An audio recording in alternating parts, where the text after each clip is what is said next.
네, 우리 인사합니다. 할렐루야 샬롬 하고 인사합니다. 할렐루야 샬롬 샬롬 샬롬 샬롬 샬롬 샬롬. 하나님 사랑합니다. 여러분 주 안에서 사랑합니다. 예. 여호와는 나의 힘이시라는 제목이죠. 예, 하박국 마지막 절 3장 16장 19절까지 우리 함께 합독했습니다. 19절에 있죠. 주 여호와는 나의 힘이시라. Lord is my strength 하고 나와 있습니다. 하나님은 뭐 여러 말 할 필요도 없이 당연히 나의 힘이시죠. 나의 발을 사슴과 같게 하사 나를 날 높은 곳으로 다니게 하시리로다. 예. 올해는 6.25 발발 70주년 되는 그런 해. 뭐 교회마다 보면 6.25 주일 이렇게들 정하시고 지키시는 분들 엊그저께 6월 25일이 지나갔죠. 오늘 28일이니까 우린 그렇지는 않지만 좀 상기를 좀 해봐야 되겠다라는 마음이 들었어요. 정말 6.25 사변에서 우리를 지켜주신 기적이었었죠.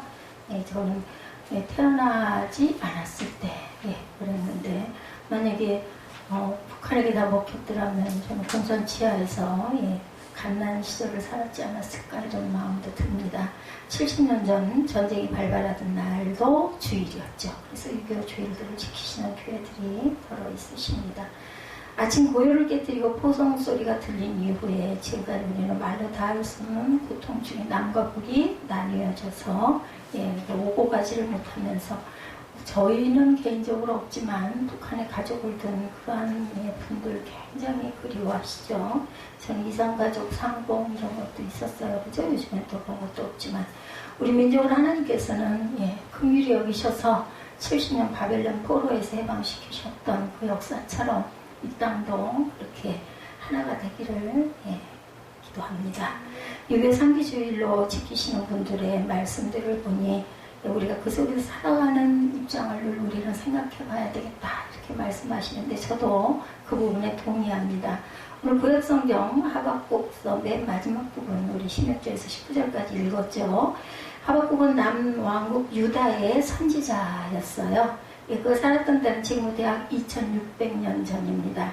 하박국서가 기록되던 때는 신흥강국 바벨론이 아수르를 멸망시키고 근동의 질서가 재편되던 때였고 이 무렵 남하박국의 조국인 유다는 어떤 상황이었나 우리 한번 그때 그 시절에 그 형편을 좀 돌아봅니다. 요시아 왕이 애국과의 전쟁에서 전사하면서 애국의 영향권 아래로 내려갑니다.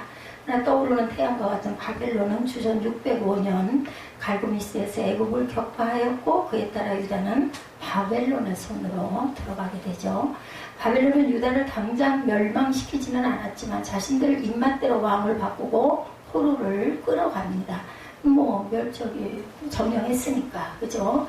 하박국서는 이러한 역사를 배경으로 하고 있습니다. 무려 2600년 전에 살던 선지자를 통해서 주신 말씀을 오늘 이 시점에서 읽는 것은 어떤 의미를 가지고 있는지 한번 상고해 봅니다.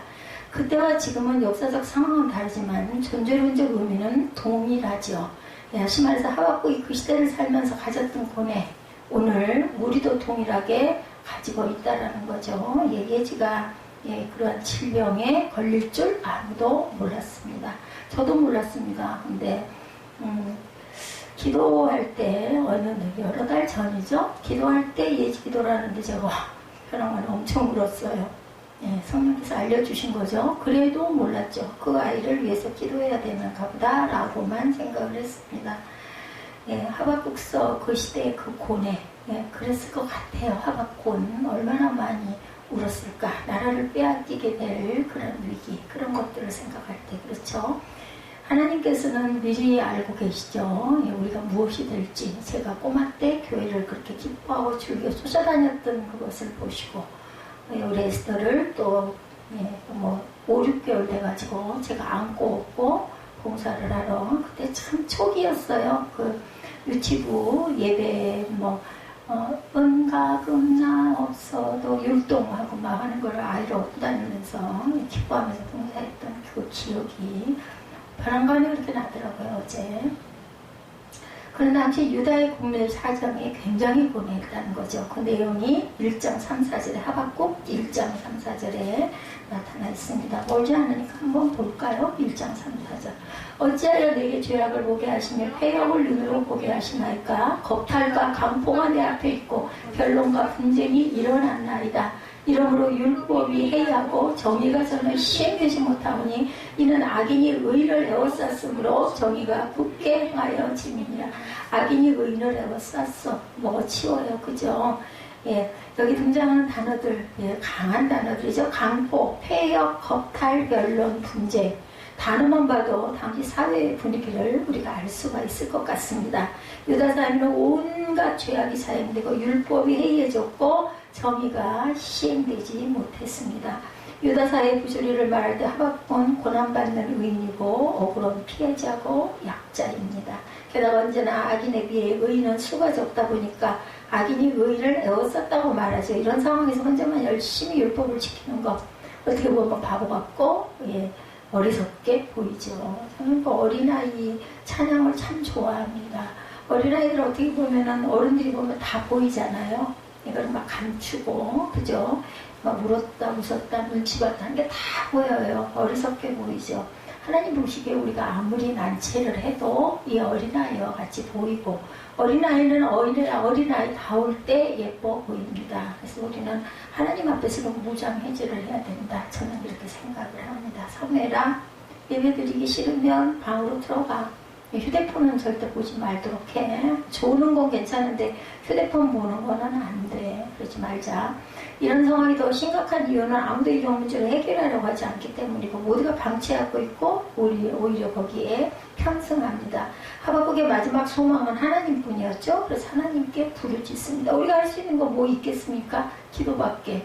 뭐 의사도 못 고치고 뭐 계속 반복되고 뭔지도 잘 모르겠고 이건가 저건가 막 헤매고 할 때 우리가 할 수 있는 거 기도고, 감사하게도 어찌됐든 믿지 않는 사람들은 그러려니까 그랬지 이렇게 얘기했죠. 하지만 우리는 믿습니다. 기도하고 신방하면서 아이가 나아졌어요. 뭐 완전히 다 낫진 않았지만 거의. 예? 뭐 여기 왔을 때에다 비하니 어제 뭐 숨도 뭐 거의 정상으로 쉬고 감사하더라고요. 문제는 하나님께서 그런 반응이 없는 것 같다. 우리가 기도를 해도 아무런 반응이 없을 때도 있어요. 그것도 하나님의 응답이라고 그러죠. 기다려라 라는 사인이라고도 생각을 해보기도 해야 합니다. 2절에 여호와여 내가 부르짖어도 주께서 듣지 아니하시니 어느 때까지일까? 내가 강포로 말미암아 외쳐도 주께서 듣지 아니하시나이다. 이렇게 대답합니다. 강포하다 말하네요. 이것이 하박국의 고뇌였고 하나님께 제의한 항이었습니다. 2600년 전에 살았던 선지자 시대의 일을 오늘에 와서 읽는 의미는 역사적 상황은 달라도 존재론적 의미는 동일하기 때문입니다. 하박국과 같은 심령, 심정, 예레미야와 같은 심정, 이사야와 같은 심정, 또 바울 사도와 같은 심정을 믿는 자들은 때로는 강하게 때로는 약하게 느끼고 갑니다. 그래서 눈물도 나고 회개도 하고 기도도 하죠. 은혜예요. 여러분들 그럴 수 있다는 거. 예배 정말 지루해. 찬양 오늘 찬송가를 조금 중간에 넣다 보니까는 좀 길었어요. 엄청 힘들죠. 지루하죠. 은혜 받지 않는 사람들은 정말 힘듭니다. 근데 은혜를 받는 사람들은 한순간에 지나가고 당연히 예배드리러 왔으니까 뭐 예배를 뚝딱 얼른 40분 내에 딱 드리고 나머지 뭐 할 건데 주일날? 저는 그렇게 생각하지 않아요. 다른 날은 덕인데 주일날 적어도 기본으로 말씀 3, 40분, 찬양 30분, 기도 30분 이 정도는 해야 된다 생각하기 때문에 저희 교회는 2시간 가까이 예배가 진행이 됩니다. 힘드신 분들은 뒤 말미로 나가서 편하게 예배 드리셔도 됩니다. 우리도 하박국의 고뇌와 같은 고민을 늘 안고 있죠. 그렇다면 지금 우리는 대한민국 사회에 대해서 어떤 고뇌를 여러분들 하고 계십니까?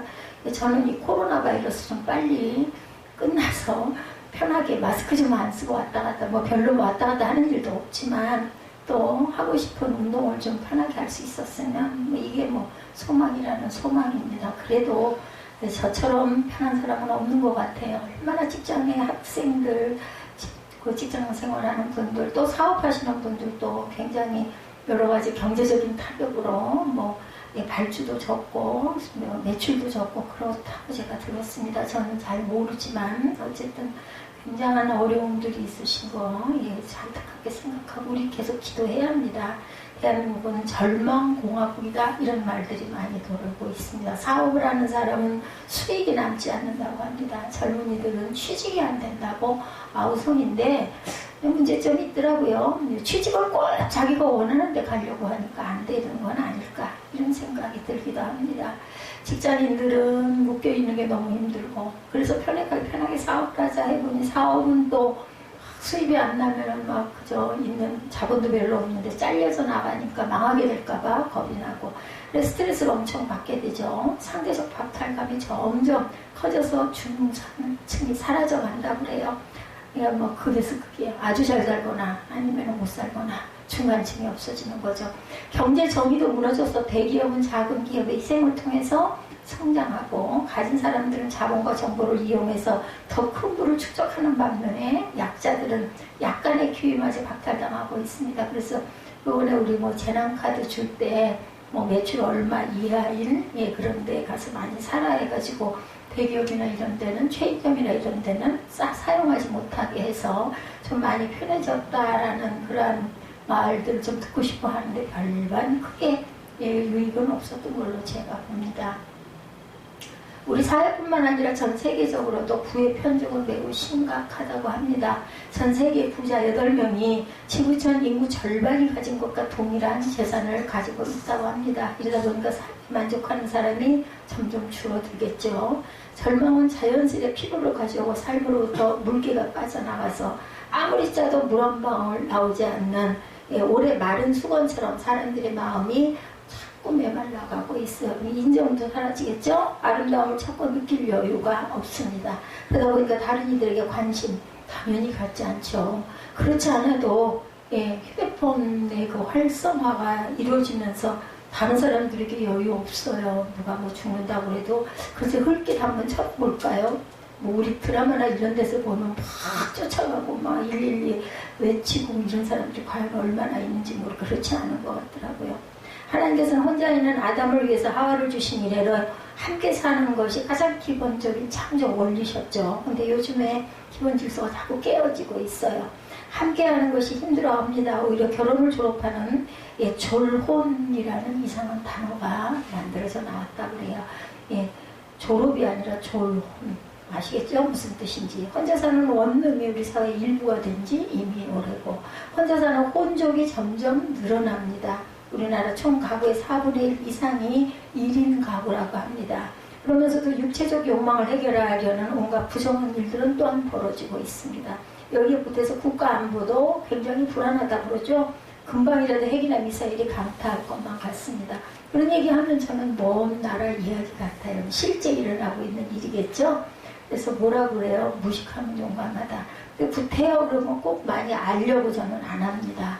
어떻게 할 수 없는데 할 수 있을 때도 아마 제가 제일 꼴찌일 텐데 기동력이 없기 때문에 막 달리기를 잘할 수도 없고 오늘 드라마 잠깐 보니까는 눈 둘을 잃어가지고 그 상가에 불이 났는데 뛰어나오질 못해서 엄마가 돌아가서 딸이 막 죽을 기를 쓰면서 소리쳐 우는 장면을 보고서 무지무지하게 울었어요. 그 아버지가 바람이 나가지고 다른 여자한테 재혼을 하는 바람에 이혼을 하고 뱃속에 있던 태아가 기형아가 돼서 태어난 자폐아가 되고 기형아가 돼서 나오는 바람에 그 아이가 산에 사람들한테 끌려가가지고 얼어서 죽고 그 충격으로 엄마가 눈을 잃어버려요. 그래서 맹인이 되죠. 불구덩이 속에서 죽은 거 보고 그 아버지가 친아버지가 이제 나중에들 알아가지고 왕래하려고 하지만 딸은 따라나갔는데 절대로 응답을 하지 않습니다. 돌아가는 거기 찾아보니까 딸이 가가지고 역살잡이를 하면서 아버지 끌어내라고 소리소리 지르는 걸 보면서 참 마음이 안타까웠어요. 눈만 보였으면 살았어. 눈만 보였으면 당신이 엄마 눈을 이러고 실명하게 했기 때문에 엄마가 불에서 타서 죽었어. 어디라고 여기를 와. 그렇게 외치더라고요. 이런 일들이 비일비재로 일어나는 현실. 드라마니까 그랬겠지만 현실 속에서 이런 일들이 얼마든지 일어날 수 있는 일이죠. 제가 그 얘기 왜 했느냐 하면 그런 거 열심히 보려고 안 한다.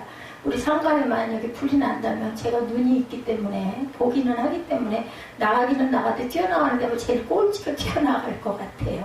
그래서 저는 그냥 하나님께 맡기고 삽니다. 그래서 핵전쟁이 일어나든 어떻든 내 생활에 큰 변화는 없으니까 뭘 축적을 할 수도 없고, 그죠? 뭐 한다고 뭐 얼마나 축적할 수 있겠어요.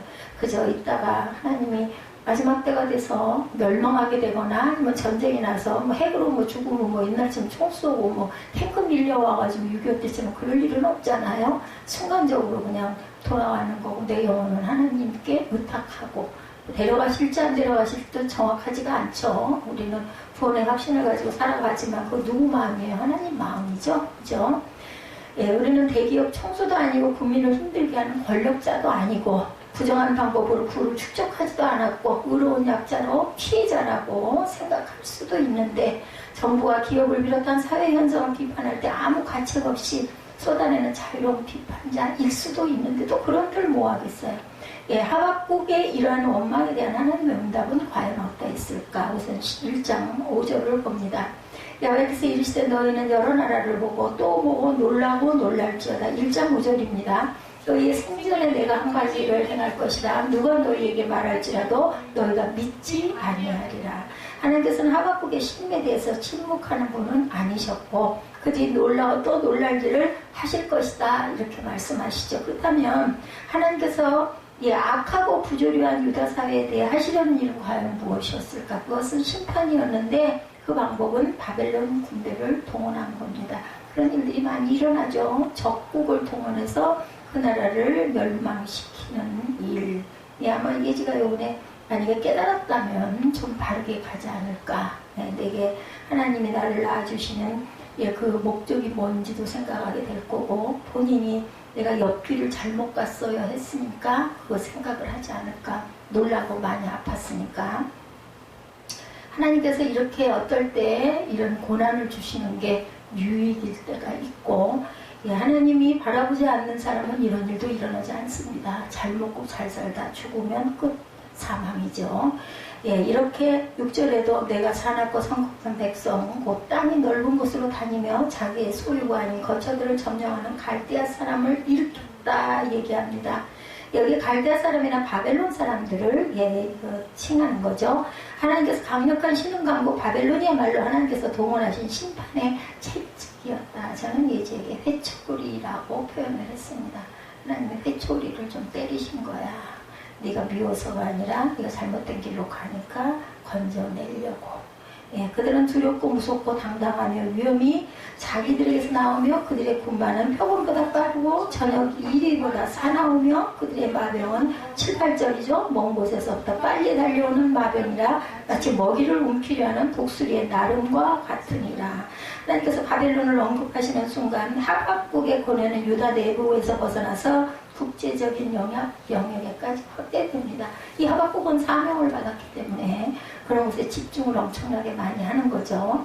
하나님, 우리 사회가 왜 이렇게 악해요? 라고 했더니 하나님께서는 외국 군대를 동원해서 치시겠다고 하셨고, 이때부터 하박국은 국제정서로 인해 고민하게 됩니다. 하박국이 내가 해야 할 일이 무엇일까 생각을 하는 거죠. 오늘 우리도 대한민국 사회 내부가 너무 부조리하고 타락했다는 목소리들이 굉장히 높죠. 너무 악하다고도 합니다. 우리나라 사람들 한번 고생해봐야 돼. 요즘 사람들처럼 질서도 없고 예의도 없고 감사할지도 모르고 저래서 안 돼. 한 방 먹어야 정신을 차려. 대한민국을 방치하시는 하나님, 좀 어떻게 좀 해보세요. 이런 얘기들 한다는 거죠. 홧김에 이렇게 말해보지만 문제는 굉장히 간단하지가 않습니다. 만약에 하나님께서 다음과 같이 말씀하시면 어떨 것인지. 그래, 나도 너의 타락과 부조리를 잘 알고 있단다. 그래서 내가 채찍을 준비하고 있지 않느냐. 핵과 미사일로 무장하고 있는 북한이 그 채찍이다. 그들이 엄청 강하지. 전쟁에는 능할 거야. 어쩔래 너희들. 지난 수십 년 동안 굶어가면서 살아남은 강한 사람들이기 때문에 그들은 악밖에 남은 게 없고 아마 죽기 살기로 싸울 거다. 그러나 너희 대한민국 사람들을 물러 터졌다. 수돗물과 전기, 가스만 끊어져도 당장 못 살 거다. 그러나 북한 사람들은 최악의 상황에서도 생존해 왔기 때문에 아마 북한이 당연히 이길 거다. 만약 이렇게 말씀하신다면 하박국의 고민이 단순한 국내 문제에 머무르지 않겠죠. 바벨론이라는 국제 문제로 확장된 것처럼 우리 고민도 국제적으로 확장될 것입니다. 우리는 국내 뉴스만 듣는 게 아니라 그죠? 요즘에는 뭐 트위터로 뭐 세계적인 정세 또 세계적인 뉴스 엄청나게 많이 빨리도 막 올라옵니다. 북한의 미사일 실험은 언제나 톱뉴스감이고 바벨론이 강하고 무서운 적이었던 것처럼 북한도 중국도 굉장한 강적들로 등장을 합니다. 하박국의 그 다음 이야기, 하박국은 하나님께 두 번째로 항의를 제기하죠. 그것은 비록 유다가 악하기는 하지만 어떻게 유다보다 더 악한 바벨론을 어떻게 심판하실 수 있습니까? 라고 항의하죠. 1장 13절입니다. 주께서는 눈이 정결하심으로 악을 참아보지 못하시며 폐역을 참아보지 못하시거늘 어찌하여 거짓된 자들을 방관하시며 악인이 자기보다 의로운 사람을 삼키는데도 잠잠하시나이까. 악인이 의로운 사람을 삼키는데도 잠잠만 하시나이까라는 것은 유다보다 더 악한 바벨론을 통해 유다를 심판하는 것이 어떻게 옳다고 할 수 있겠습니까? 라는 항의입니다. 또 바벨론이 여러 나라를 막무가내로 정복하는 게 옳으냐고 묻습니다. 17절에 그가 그물을 떨고는 계속하여 여러 나라를 무지하게 멸망시키는 것이 옳으니까. 지금 우리도 동일한 항의를 하나님께 하고 있습니다. 비록 대한민국이 여러 가지 문제투성이고 부조리가 심하고 채찍과 개혁이 필요하기는 하지만 그렇다고 해서 어떻게 하나님을 인정하지도 않고 교회를 핍박하는 잔인무도한 북한으로 우리를 위협할 수 있느냐 이렇게 항의할 수도 있다는 거죠. 어떻게 우리를 36년 동안 핍박한 일본이 지금도 영토 문제와 위안부 문제 등으로 우리를 조종할 수 있느냐 이렇게 항의할 수도 있겠죠. 수천 년 동안이나 우리를 힘들게 한 중국이 어떻게 지금까지 말도 안 되는 방식으로 우리를 억누를 수 있느냐. 언젠가부터 인터넷 물건들이 거의 메이드 인 차이나가 많아요. 이 메이드 인 차이나는 싸요. 싸서 날짜가 여기서는 한 3, 4일, 4, 5일이면 올 게 한 2주일 가까이 걸려도 싼 물건을 사는 경우들이 많이 있습니다. 근데 정말 메이드 인 차이나 써져 있으면 싫어요. 찝찝해요. 비슷할 경우에는 꼭 메이드 인 코리아를 찾게 됩니다. 예전에 제가 30대에는 메이드 인 자펜 아니면 프랑스 이런 USA 이런 거 굉장히 좋아했죠. 지금은 이제 메이드 인 코리아를 선호하죠. 하박국의 상황과 우리의 상황이 흡사하죠. 이런 상황에서 우리가 생각할 문제 한번 봅니다. 6.25 그 부분에 좀 초점을 맞춰서 한번 우리나라를 돌아보자, 하나님께 감사하자 이런 의미로 제가 잘 아는 말씀 하박국 3장을 중심으로 말씀을 펼쳐서 조금 말씀이 딱딱할 수도 있을 거예요. 그래도 한번 좀 묵상해 보십시다. 첫째, 우리나라라고 해서 역사에 소용돌여서 특별할 게 없다는 엄연한 사실을 마음에 새기는 것. 남왕국 유다는 하박국 이후 결국 바벨론에게 아시죠? 멸망당합니다. 유다만 멸망한 게 아니라 지금까지 숱한 나들이 나타났다가는 다 사라지죠. 우리는 대한민국만은 결코 그런 운명을 맞이하지 않을 것이다 라고 생각하고 또 그렇게 기대합니다. 왜냐하면 6.25 동란 같은 그것에서도 우리가 이렇게 경제대국으로 성장했죠. 중간에 위험한 고비가 여러 번 있었는데도 이만큼 성장하다 보니까 하나님이 우리나라 보호하실 거야 이런 마음이 많이 생깁니다.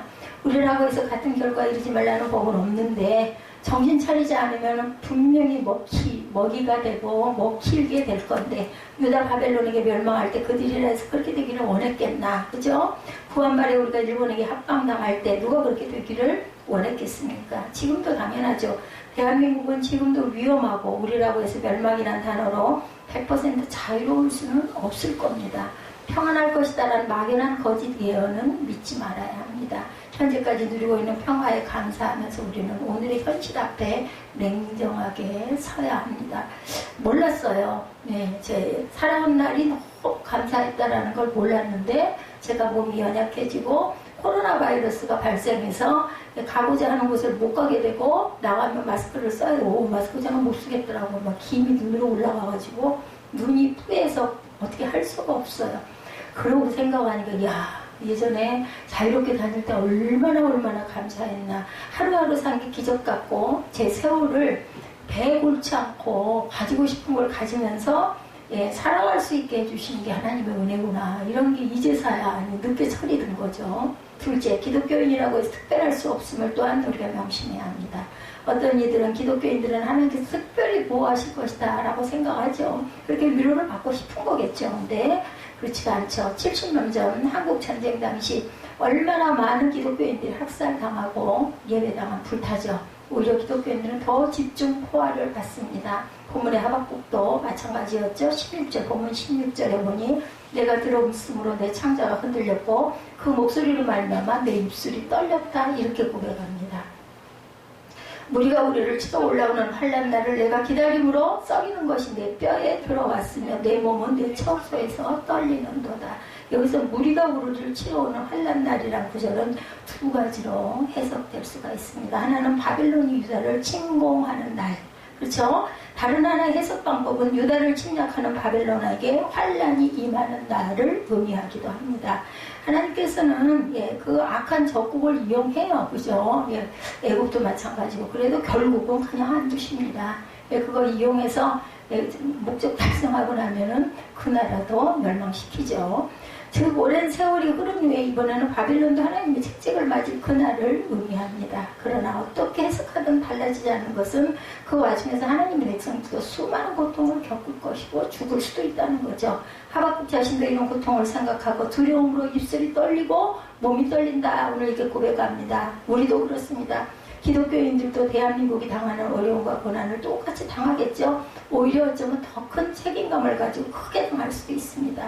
그러기에 현실은 정말 심각하다. 먹고 살 만큼 쌓아나왔다고 내 부산은 안전할 것이라고 안심할 일은 아니죠. 지금은 우리는 대한민국 5천만과 하나로 연결된 하나의 공동체 이론입니다.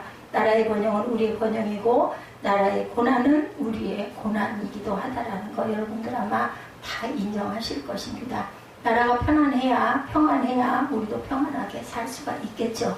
그러기에 하박국서처럼 나라를 위해 우리가 항상 하박국처럼 기도해야 되고 당연한 의무고 특권입니다. 그걸 듣기 싫어하거나 우리 기도할 때 대표자가 기도할 때 꼭 들어가죠. 아유 저기도 또 하네.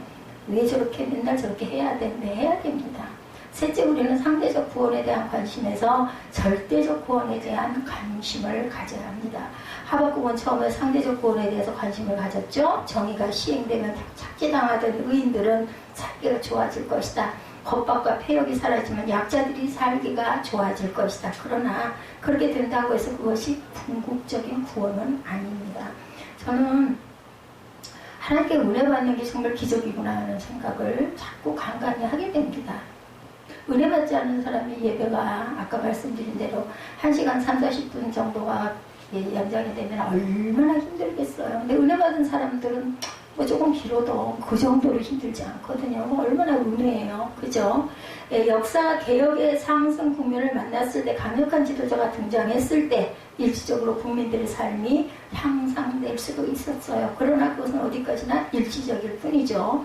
베네수엘라의 우고 차베스 대통령 여러분들 기억하십니까? 1998년부터 14년 동안 4번이나 당선되면서 장기 집권을 했습니다. 처음에 그는 원유 수입으로 국민들에게 많은 것을 무상으로 나눠주어서 영웅이 되었고 베네수엘라는 곧 천국이 될 것처럼 보이기도 했습니다.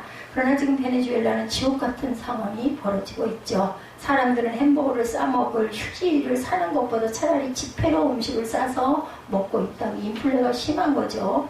물가 상승률이 700%를 넘었다고 합니다. 쓰레기통을 뒤지는 사람들이 많습니다. 차베스의 퍼주기 정책은 희생불능의 나라를 만들고 말았다라는 거죠.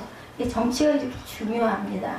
잠시 좋아지는 것처럼 보여서 흥청되는 것은 상대적 구원에 불과하고 소득이 좀 늘어나고 복지 혜택이 일어나고 인권이 조금 증진되는 것만으로도 진정한 구원이라고 절대로 볼 수가 없죠. 세상의 혜택은 일시적이고 부분적일 뿐입니다. 우리에게 필요한 것은 절대적인 구원이죠. 절대적 구원은 정치, 경제, 군사적 상황에 관계없이 누리는 하나님 안에서의 평안입니다. 저는 밤이면 거의 잠을 새벽까지 깨 있어요. 조금 자고 나면 2시간 정도, 그냥 시간 반에서 2시간, 2시간 반도 안 되더라고요. 요즘에는 그렇게 자고 나면 12시 조금 넘어서 아니면 1시 넘어서 어제는 2시 몇 분을 보고 그러다가 잠이 든 것 같은데 눈을 뜨니까 5시예요.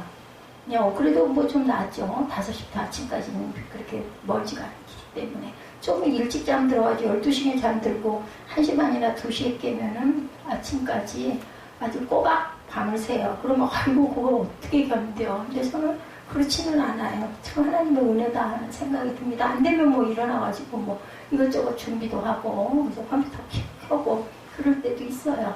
예. 가슴이 앉아있기가 너무 힘들어서 이게 기대고 눕는 일들이 많다 보니까 그게 좀 불편하지. 뭐 밤을 거꾸로 낮으로 바꾸면 근데 건강에는 굉장히 나쁘겠다 이 생각은 합니다. 근데 뭐 어쩔 수가 없어요. 뭐 특별히 뭐 낮에 많이 자서 그런 것도 아닌데 방법이 없죠. 그래서 하나님의 은혜가 정말 감사하다는 생각을 해요. 정치가 혼란해도 마음이 평안한 것, 경제적으로 핍절해도 늘 감사할 수 있는 것, 군사적 위기가 와도 두려워하지 않는 것, 전쟁의 폭음 속에서도 찬송할 수 있는 것이야말로 절대적인 구원입니다. 하박국도 처음 국내 정세에 대해서 하나님께 항의할 때 그 상황이 좋아지면 형편이 좋아질 것이다 라고 기대했는데 나중에 그것은 궁극적 구원이 아님을 알게 됩니다. 아니죠. 여러분들은 아마 다 아실 거예요. 하박국 시대에 살지 않고 지금 우리가 그 성경 66권을 다 알고 있기 때문에 그렇죠. 여러분들 꼭 구원받으시기 바래요. 저도 천국을 갈 수 있을지 없을지 모르고 최선을 다해서 노력하고 있지만 여러분들 은혜가 전혀 없는 분들은 그거 포기하지 말고 은혜를 받도록 노력도 해야 합니다. 예배를, 말씀을, 기도를, 찬양을. 그죠? 이랬던 하박국은 하나님과의 대회를 통해서 드디어 참 구원에 도달하죠. 욥도 그렇습니다. 왜 내가 이런 고난을 당합니까? 나는 의로운 자입니다. 아주 하나님을 원망하기도 했고 별별 해석을 다 했는데 결론은 내가 깨달았구나 라는 것을 깨닫고 하나님의 큰 은혜가 임하는 그런 내용으로 끝이 나서 너무너무 감사하더라고요. 욥기 통해서 많은 거를 느꼈어요. 너무너무 나는 정말 평안한 삶을 살았구나. 너무 감사하더라고요. 17, 8절 한 게 있습니다. 너무 잘하는 말씀이죠. 비록 무화나무가 무성하지 못하며 포도나무에 열매가 없으며 감람나무에 소출이 없으며 밭에 먹을 것이 없으며 우리의 양이 없으며 외양간에 소가 없을지라도 나는 야훼로 말미암아 즐거워하며 나의 구원의 하나님으로 말미암아 기뻐하리로다. 이게 우리의 목표고 이게 결론입니다. 유다 사회가 정의롭고 바른 사회가 되어 형편이 좋아지기는커녕 더 악화돼서 아무것도 없어도 바벨론의 침략으로 다 빼앗기고 아무것도 남지 않아도 하나님으로 인해 즐거워하고 기뻐하겠다는 고백. 이 상태는 구원이겠다 라고 여겨집니다. 전쟁으로 인해 떨림 가운데 맛보는 절대 기쁨, 절대적인 구원이 가져오는 평화. 뭐예요? 그냥 생각 내놓는 거죠. 뭐 죽으면 천국, 뭐 살면 살고 오히려 너무 공고하면 아유 나 빨리 갔으면 좋겠어 이런 얘기들 많이 하죠. 저 신학교 다닐 때 그런 얘기도 너무 힘드니까 많이 되게들 주부들이 많았어요. 제가 다니는 신학교는 나이들도 많고 아이고 죽겠네 그냥 나 얼른 갔으면 좋겠네 그러면 옆에 있는 동기가 아이고 무슨 복에 가 아무나 가는 줄 알아 이제 이런 얘기들 하고 웃었던 게 기억이 나요.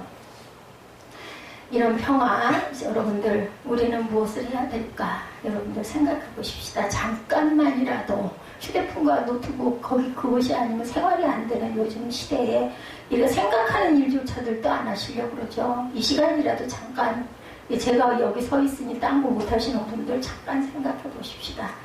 털끝만큼도 책임이 없다고 여기면서 고난받는 의로운 약자로 자처하면서 자유로운 비판자가 되면 그만일까? 아니면 김정은을 저주하고 지금까지 정치 지도자들을 비판하면 문제가 해결될까? 아니면 새 정부가 새로운 정책으로 사회를 안정시키고 안보가 든든해지기를 바라면 될까?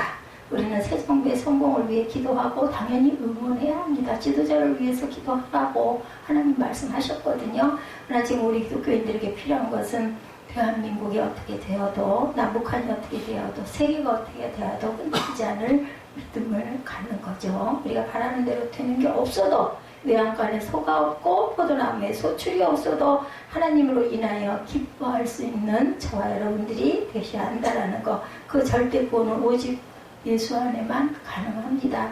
키를 딱 주셨죠? 예. 뭐를 하는 사람들? 믿는 자들에게는. 그렇죠. 역사는 지금까지 흘렀고 우리 조국의 역사도 부침 속에서 흘러왔고 대한민국도 북한도 당연히 흘러갑니다. 그 속에서 우리도 함께 흘러가겠죠. 뭐 살아서 흘러가기도 하고 때로는 생명이 다해서 또 뒤에 후세대들이 흘러가기도 합니다. 우리의 그 자손들이죠. 다들. 중요한 것은 그 어떤 상황에서도 믿음의 사람으로 남는 것, 믿음의 사람으로 사는 것. 예, 뭐 부안해동하지 말고 사업이 이래서 어떻게 뭐 이런 건 너무 걱정하지 말고 죽겠어요. 뭐 죽으면 죽어야죠. 구원 이루었으니까. 이런 마음, 이런 배짱이라도 가지려면 하나에라도 집중해야 되지 않을까. 할 수 있는 거. 예? 믿음 생활 열심히 할 수 있는 것은 노력해보면 되거든요.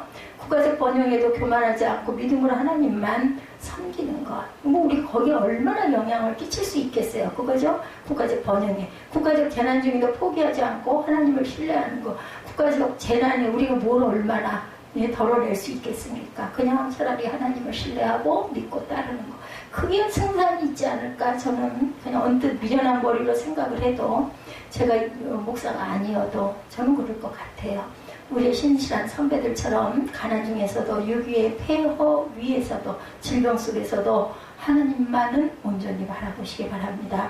하박국서 2장 4절의 말씀처럼 오직 의인은 평화 중에나 전쟁 중에나 번영할 때나 수국 때나 어떤 상황을 만나든지 하나님을 향한 믿음으로 말미암아 살게 되리라. 이 말씀을 믿고 의지하시고 성경 말씀은 여러분들 아시죠? 1.1획도 잘못된 말씀, 가감된 말씀이 없어요. 무엇으로? 하나님의 감동으로 쓰여졌기 때문에 사람에 의해서 쓰여졌다 하더라도 이것은 사람이 쓴 게 아니라 하나님의 감동에 의해서 그냥 손만 빌린 거죠. 그렇기 때문에 믿어야 합니다. 신문을 펼치기 전에 먼저 성경을 펴시고 TV 뉴스 앞에 앉기 전에 하나님 앞에 앉고 유력한 정치인들의 말을 기울이기 전에 주님의 음성에 귀를 기울여 보십시오. 과연 여러분들 반반이라도 하시는지 정치적인 상황이나 누구를 탁 판단하고 하는 거 엄청 빠르면서도 성경 장절은 하나도 모르고 보려는 마음도 갖지 않지는 않는지 이렇게 돼서는 구원을 이루지 못합니다. 그럴 듯한 사람들의 말에 현혹되지 말고 말씀에 마음의 중심을 두시기 바랍니다. 주머니가 채워진다고 안심하지 말고 주머니가 빈다고 또한 두려워할 것도 없습니다.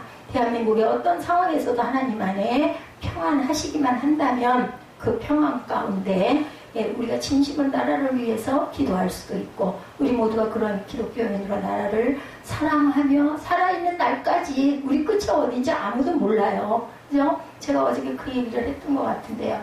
우리 호흡하는 거 내가 하고 싶다고 하고 하기 싫다고 안 할 수 있는 게 아니지 않느냐라고 제가 얘기했습니다. 호흡도 내 맘대로 안 돼요. 그냥 하니까 하는 것인 건데 하나님이 허락하시지 않으면 지금 제가 이 자리에 숨 딱 멎어서 몇 초 정도만 멈춰 있으면 그냥 이 땅 사람이 아니죠. 산자의 세상에 사는 사람이 아니게 됩니다. 하나님께서 부르시면 이 불완전한 세상의 나라를 떠나 영원하고 완전하고 참 평화의 나라인 하나님의 나라로 가야 되겠죠. 우리 모두에게 그런 은혜가 한 사람도 빠짐없이 임하시기를 주님의 이름으로 축복합니다.